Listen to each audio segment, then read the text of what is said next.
So let's take a look at the camera that I have purchased to replace my full frame Blackmagic cinema camera. New month and I'm sweating. We are into August. This is the month of my birthday and Will's birthday. Hey. Birthday month. We are currently on the way to a project. It is another boxing video. We've just loaded up and luckily this one is in our home city, so travel time is like 15 minutes and that is a touch. Yo, he's gonna be at the spot.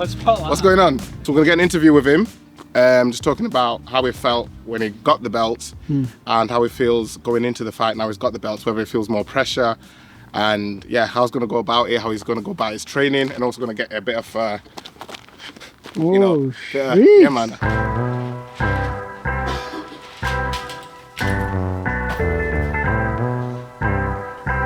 So first up, it was into an interview with the fighter. The location was a bit of a nightmare. Really low ceilings, no floor space to place lights or get them out of frame, and we was battling those old tube lights across the roof.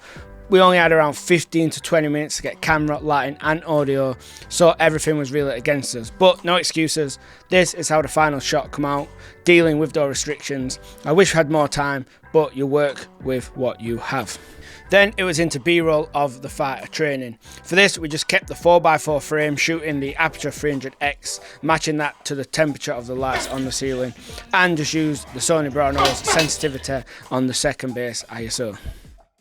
Second day of the shoot today, and we've got a music video. Independent artist, so quite a small budget. We're just coming in to do like lighting, cameras, all that sort of stuff, getting brung in via the director. When you're testing like a G Master lens or a Sigma Art lens, you know what to expect. They're all really good lenses.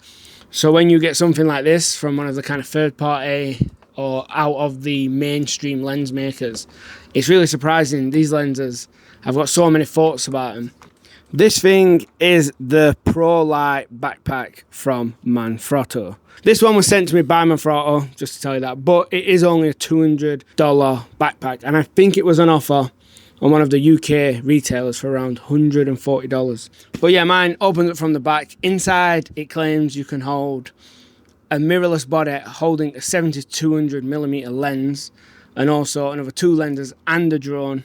So my plan would be to keep my MacBook in here, my water bottle in the side, my S5 II, my 24-70, my DJI mini drone, all the stuff I use to create YouTube content in one backpack. So once we arrived, it was just a little team meeting with the director and the artist to find out what was ahead of us. Then it was straight into B-roll shots using daylight, so no light in here, just the Browno and the Sue lens. Then it was indoor location, and the director had a reference that he wanted to recreate here using RGB lighting. The cool thing about this shot is we lit the entire thing with tube lights, 4 of them in total, and I think it came out pretty good. We are in this beautiful car showroom for a company called Seeker, who customise cars and do these sort of like custom pickups trucks. So camera package for this shoot was the Browno 60mm Sue lens on the Movi Pro gimbal with an easy rig. Is it this alloy? Yeah, the big gold alloy, yeah. You're going to lift it up, big strong, and someone else is going to do it for you. Yeah. And make you look like the pro, but not the pro in this, the pro in media. That's the plan. Bosh. Anyway. This was a big space, so we just went for the 300X with a lantern modifier as a fill. Don't actually have the footage for this yet, but as soon as I do, I will show it. The shoot we are on today is the documentary that we have been working on. No subjects, just B-roll, the environment, just kind of scene setters. Even more exciting is I have a brand new camera being delivered today. This is something I purchased out of my own money. It's not a review unit. It's something that we're going to be using on projects. Unfortunately, I'm going to be at the shoot, so I won't be here to collect it. But tomorrow when I get back, I will explain to you guys exactly what the camera is, why I have purchased it and my thought process, and what camera I'm going to be selling. We're going to go no autofocus today and shoot the Nisi Athena Prime lenses, as everything's going to be on tripod, locked off, that sort of stuff, so you don't really need it, and you get the best quality by going with them lenses. Don't get me wrong, I absolutely love using AF lenses and they are a great tool to use all the Sony and Sigma stuff, but every time I use my Nisi Athena Primes, there's just something that I regret not using them more. We are using pretty basic settings here, 800 native ISO, 560 white balance. If you can see the ND is at 1.9, that is because we are letting the Burano use auto variable ND to select its own exposure. Then we jumped into some drone shots, just capturing all the areas and getting footage for what is mentioned in the documentary.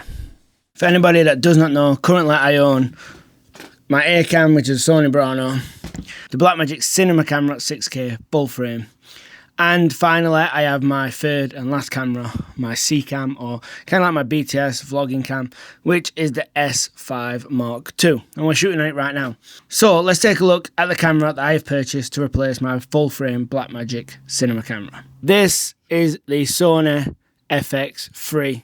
Now this may be a super predictable, boring camera choice.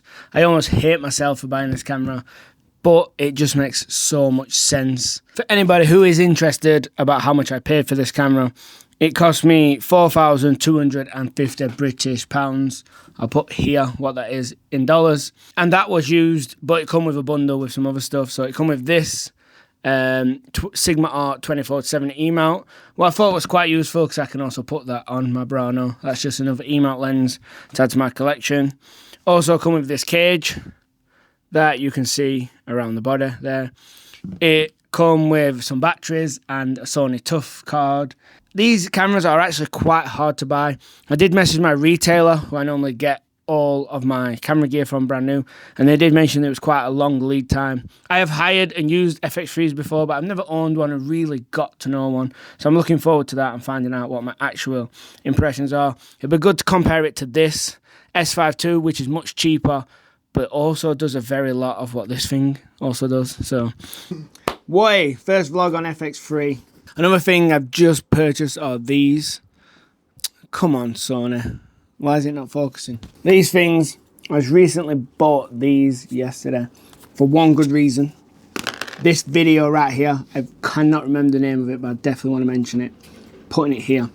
That is a super cool story. And if you watch it, you'll definitely pick yourself up some of these. He uses Apple AirTags. These are the Samsung ones, but they're all the same. Tomorrow, we are going into a local business to create them kind of a promo film. We're doing some interviews, capturing their kind of production line, staff, B-roll, stuff like that, and basically just telling a mini story for them to help them sell some products and raise awareness for their business. It's kind of like bread and butter stuff for us. It's what we're really good at and kind of one of our main style of videos.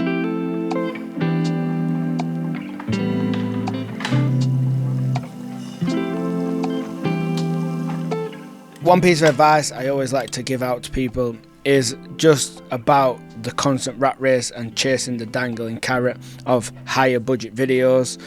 There is almost a thing in the industry where people think bigger budget is going to bring happiness, and I know everyone wants to play with the more expensive gear, but from my 15 years of experience, and I guess this really depends, but I have found that I enjoy the smaller, intimate projects more than I do anytime I've got a little bit of money to create something.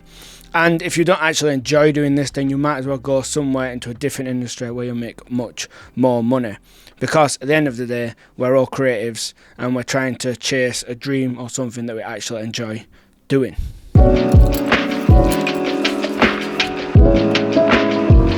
So the Blackmagic is now sold and we are coming towards the end of the month. So I'm now down to just 3 cameras. We've got the Burano, the FX3 and the Panasonic S5 II. I do really miss the Blackmagic and its image quality. There's something quite special about how much value is in that camera. The thing is, each camera we own kind of fills in gaps. The way I like to plan out my A, B and C cam, it is more about filling in gaps. What the Burano misses, the FX3 does. And the reason I love the Pano is because of its incredible stabilization and the ability to crop into lenses when you're in a pinch, when shooting run and gun scenarios, which is something the FX3 cannot do with only having such a low megapixel count. This new tripod here, by the way, is pretty incredible from my testing right now. I'm going to take the camera off so you can see it a little bit better. It actually has a ball head for such a small tripod. It's super duper small.